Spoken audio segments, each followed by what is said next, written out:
Il y a des gens qui vont sacrifier la qualité de l'alimentation pour s'acheter des autres choses ou peut-être partir en week-end ou des choses comme ça. Mais pour nous, c'est vraiment important de un peu tous les jours bien manger. C'est quelque chose, on ne fait pas trop de concessions dessus. Éco-Conso et vous, saison 3, c'est parti!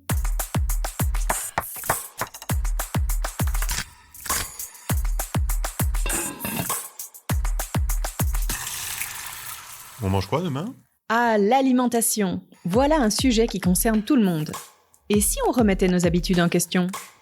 Cette saison, on va parler de ce qu'on met dans nos assiettes, de potager, d'agriculture, de produits locaux et de saison. Bref, on tentera de répondre ensemble à la question « On mange quoi demain ?» Vouloir manger de façon durable, c'est top. Mais parfois, c'est dans la mise en pratique que ça coince. Manque de temps, de motivation, de connaissances ou de moyens. Comment surmonter ces freins ? Avec quels bénéfices ? On s'est invité dans 5 foyers où des consommateurs et consommatrices nous ont parlé de leur assiette résiliente au quotidien. On vous emmène à la rencontre de Marie, Julie, Aude, Gino, ainsi que de Claudine et René, qui au travers de 4 épisodes de podcast vont partager leur parcours, leurs interrogations, leurs astuces et parfois même leurs recettes. Pour ce premier épisode, on se penche sur leur caddie. Où et comment font-ils leurs courses ? On parlera également du sujet délicat du prix. Est-ce que ça coûte plus cher de bien se nourrir ? On mange quoi demain ? Rencontre avec des consommateurs et consommatrices. Épisode 1, c'est parti !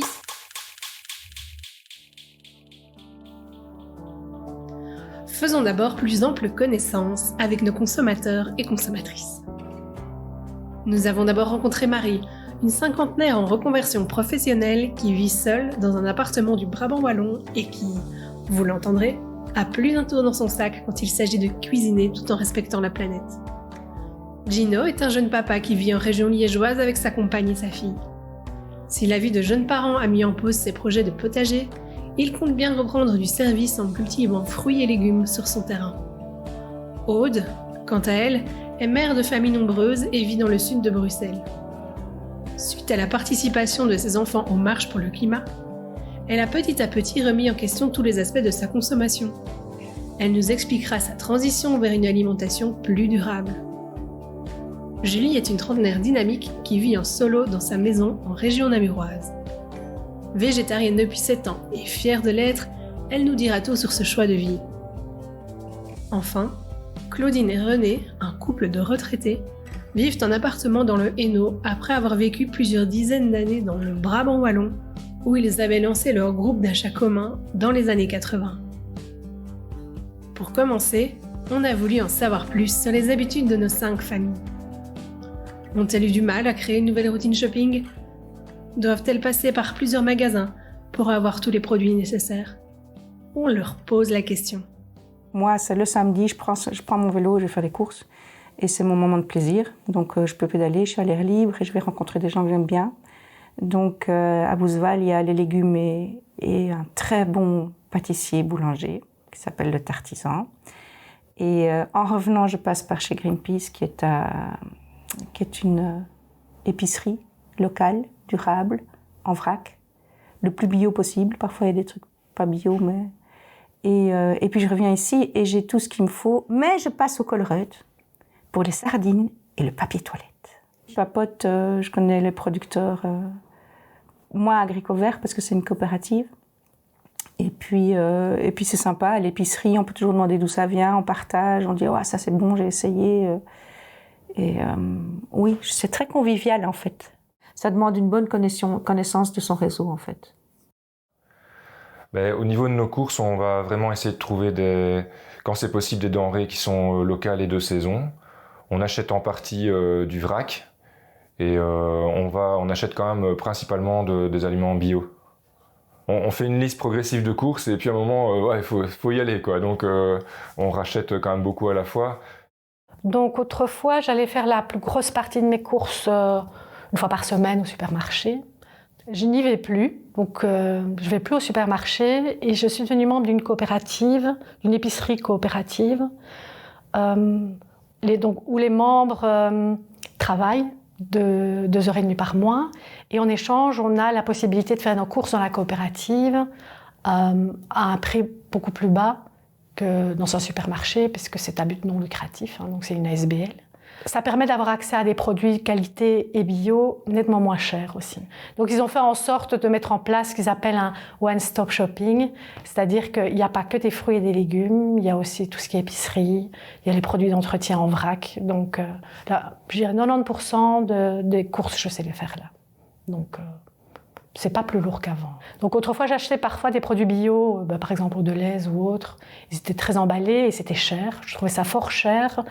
Alors que les produits bio soient plus chers, ça me paraît normal. Mais là, ce qui me dérangeait, c'est que c'était le supermarché qui prenait une plus grosse part de la marge. J'achète en vrac, oui, les pâtes, tous les féculents en fait. Oui, céréales, le pain, les pâtes, le riz. Ils ont un énorme choix en fait. J'y vais avec tous mes bocaux vides et puis je remplis des sacs en papier que je remplis. Enfin, c'est une petite organisation, mais une fois que c'est mis en place, en fait, ça roule. Donc, et puis il y a des producteurs aussi que j'apprécie qui sont au marché, qui ne sont pas à la coopérative. Les yaourts, j'achète ça au marché parce que c'est une productrice qui fait des yaourts en bocaux consignés. Et donc ça, je trouvais que c'était quand même pas mal, surtout qu'elle est ici dans le quartier, enfin pas dans le quartier mais dans le Brabant wallon, pas loin d'ici. C'est une manière de soutenir un producteur local. Tous les mardis, je travaille à Namur. Et donc, sur ma route du retour, je sais que je passe devant les jardins d'Artais. Donc, d'office, le mardi, j'ai mon sac de courses. Comme ça, je peux y aller.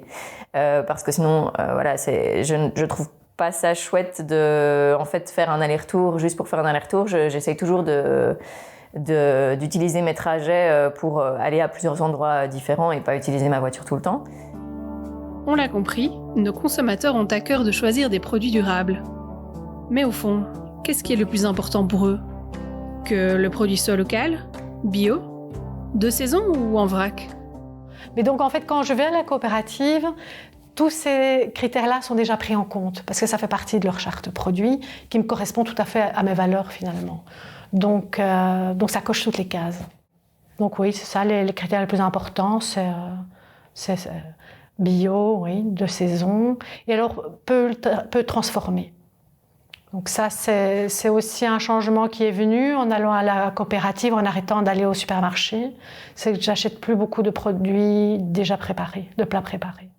Donc niveau priorité, je dirais quand même le bio, mais pas n'importe quel bio, quoi, du bio suremballé qui vient du bout du monde, ça va pas du tout. Donc on va parfois privilégier du local qui n'est pas bio, mais par contre quand on sait que la culture est raisonnée, par exemple des pommes de verger, des gens qu'on connaît un peu de réputation, qui mettent le moins de produits possible, on va plutôt aller vers ça pour des gros achats de transformation que d'aller acheter des pommes bio qui viendraient de loin ou voilà, en fonction des prix aussi, donc on n'a pas d'exclusif.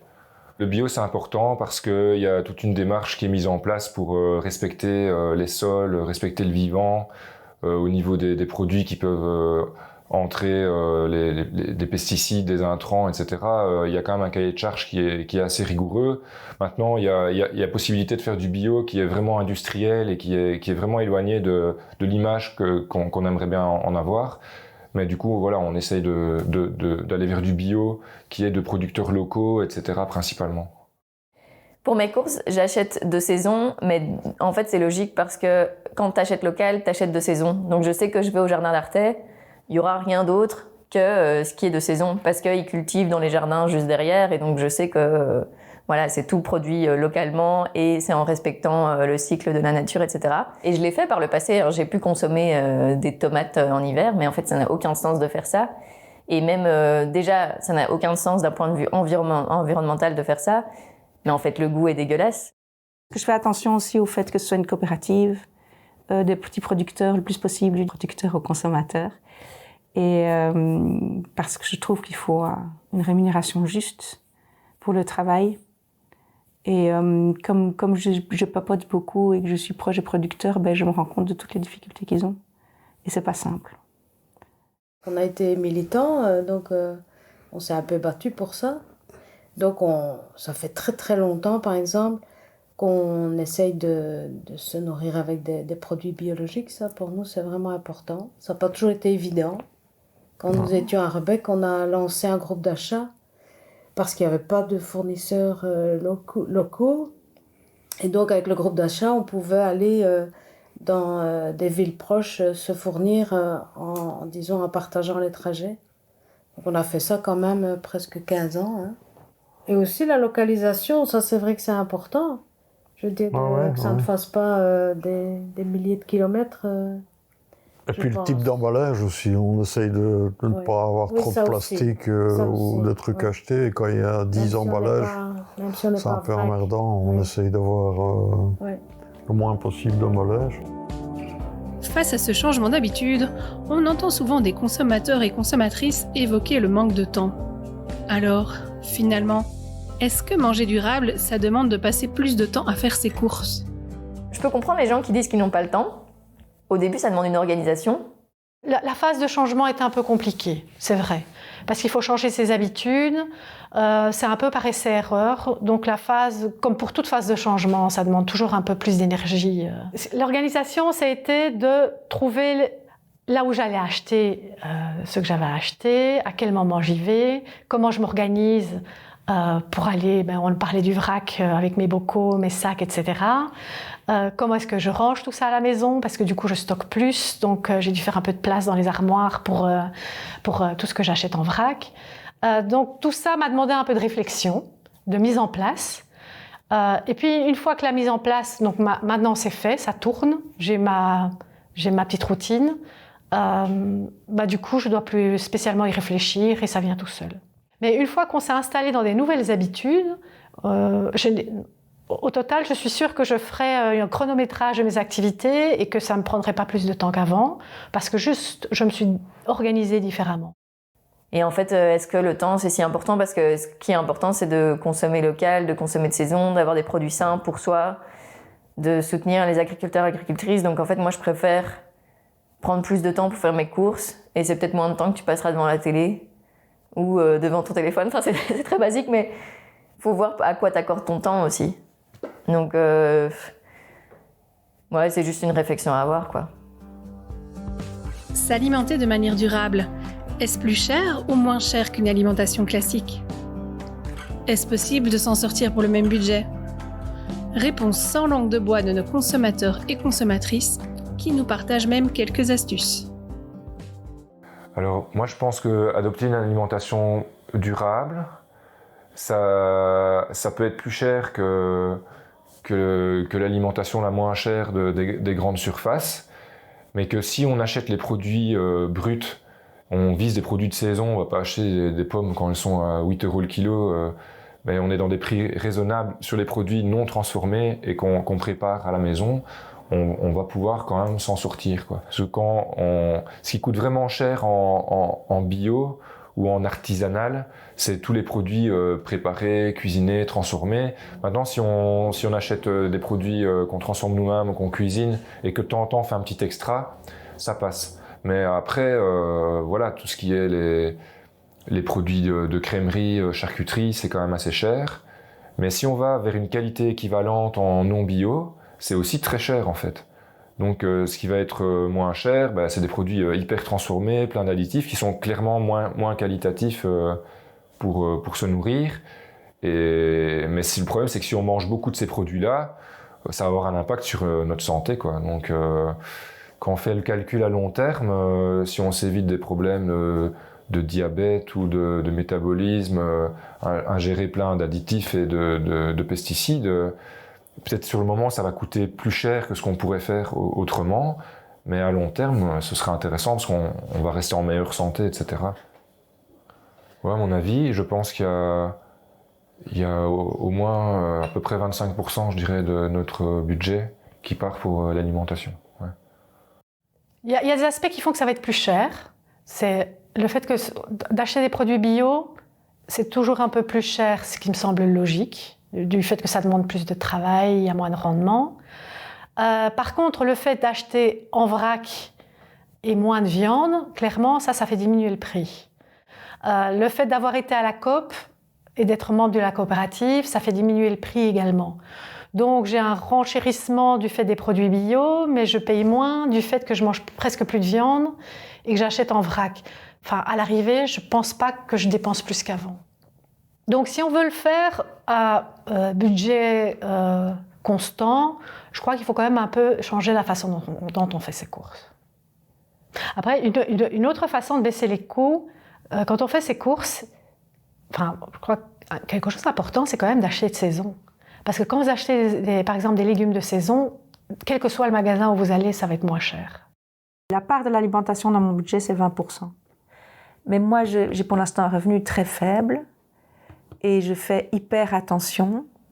Je suis très bien mes comptes. Encore à la sienne, au crayon. Et tous les mois, je fais mon bilan. Ça coûte moins cher de ne pas consommer de la viande et du poisson, parce que c'est quand même des produits qui sont assez chers. Et donc, ça, j'ai l'impression que je fais quand même des économies en ne consommant pas ces produits-là et en n'achetant pas des alternatives transformées, quoi. Pour les tu m'avais demandé des chicons, moi, à 9 €, je Ah oui, les chicons, chicons, c'est vrai que c'est la fin de la saison. Ouais, voilà. Il n'y en a plus trop. Il faut savoir ce qu'on veut. Hein. Les gens, ils veulent beau marché, bonne qualité, écologique, qui vous rend pas malade et tout, pour rien, quoi. Les frais de médecin, je peux dire qu'on en a épargné beaucoup avec ces produits-là. Ça, je suis certaine. Quand on a un certain âge, c'est important, la santé. Ouais. Quand on est jeune, on s'en fout un peu. Voilà. C'est un investissement santé, quoi. Ben ouais. Tous et toutes s'accordent sur le fait que manger durable est un investissement santé à long terme. Mais est-ce que ça veut dire qu'ils et elles sont d'accord de payer plus pour se nourrir ? C'est devenu OK que ce soit plus cher maintenant, mais ça ne l'était pas il y a quelques années. J'avais tendance à privilégier parfois certains aliments qui étaient moins chers. Mais à partir du moment où on commence à être plus conscient de pourquoi le prix est plus cher et ce que sous-entend le bas prix d'un produit de supermarché, maintenant je suis beaucoup plus OK avec ça qu'avant.